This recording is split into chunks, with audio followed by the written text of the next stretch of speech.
સુરેન્દ્રનગરના ચોટીલા તાલુકાના હણિયા અને ગઢેચી ગામમાં કેમિકલ ડમ્પિંગ સ્ટેશનમાંથી નીકળતા કથિત કેમિકલ યુક્ત પાણીના કારણે પશુઓ બીમાર પડ્યા અને કેટલાકના મોત થયાનો સ્થાનિકોએ આક્ષેપ કર્યો છે।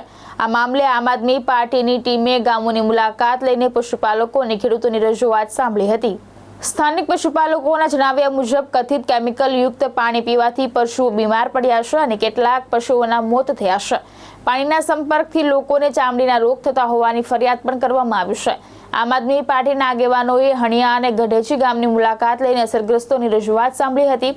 તેમણે કેમિકલ યુક્ત પાણીના નમૂના લઈ લેબોરેટરીમાં ચકાસણી કરવા તથા પશુઓ અને ખેડૂતોના આરોગ્ય અંગે તાત્કાલિક કાર્યવાહી કરવાની માંગ કરી છે।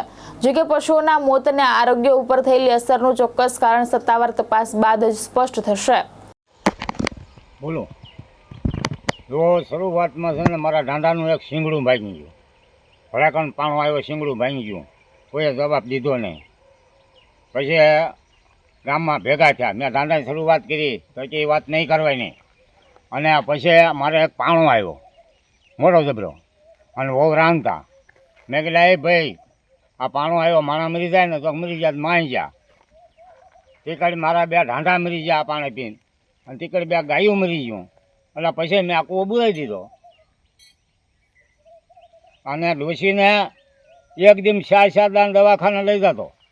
હું બાજ્યો નહોતો, બોલ્યો નહોતો, હું અહીં મારી જમીન હતો તો મને નથી લઈ ગયા।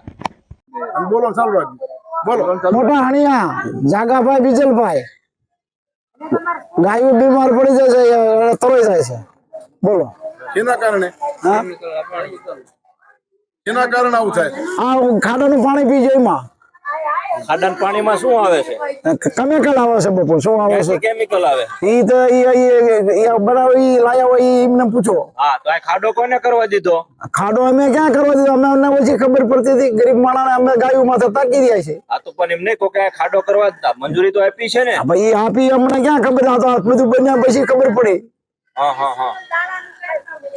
હા રણિયા ગામ અમારો માલ સરવા જાય ત્યાં કણે બધું પાણી કેમિકલ નું પીને મારે હુવાવડી ભેંસ મરી જાય, તરોઈ ગયા।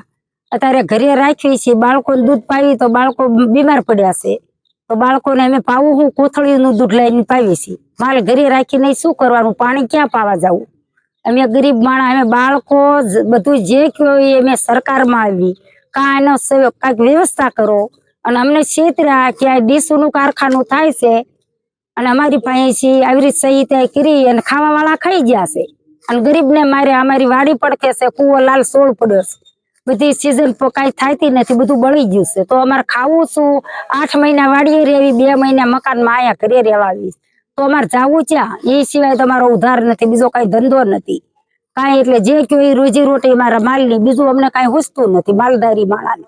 તો આ પશુ બીમાર, છોકરા બધું બીમાર પડ્યું, એને શું ખવડાવવું? દૂધની કોથળી લાવીને અત્યારે હાલની તારીખમાં પાવી સા કરવી તો સા ફાટી જાય છે એ દૂધનો। મારું નામ ભોટાભાઈ બોગાભાઈ મેવાડા, ગામ મોટા હણિયા। અમે ભેંસું વીડમાં સારવા જાય છે, તો અમારી ભેંસું તરવાઈ જાય છે અને મરી જાય છે। અને બીજા નંબરમાં કે પાણી ખાડાનું આવે છે કંપનીનું, એવડે એ રાતે પાણી છોડી મૂકે છે અને દિવસે બંધ કરી દેશે। આપણે દિવસે જોવા જઈએ ત્યાં ફટકડી નાખીને સફેદ પાણી બનાવી નાખે છે। એટલે હવે અમારે સારવાર જવું કે ન જવું, ઘરે બાંધ્યા રાખવી કે સીમમાં જાવી? તમે જો તમારા મનમાં હોય તો અમે કાં કોરાટમાં બધું લઈને આવી અને કાં તો ખાડે હાંકીને જાવી, પાણી મારી નાખવી। જે તમને સારું લાગે એ અમારી માથે કરો।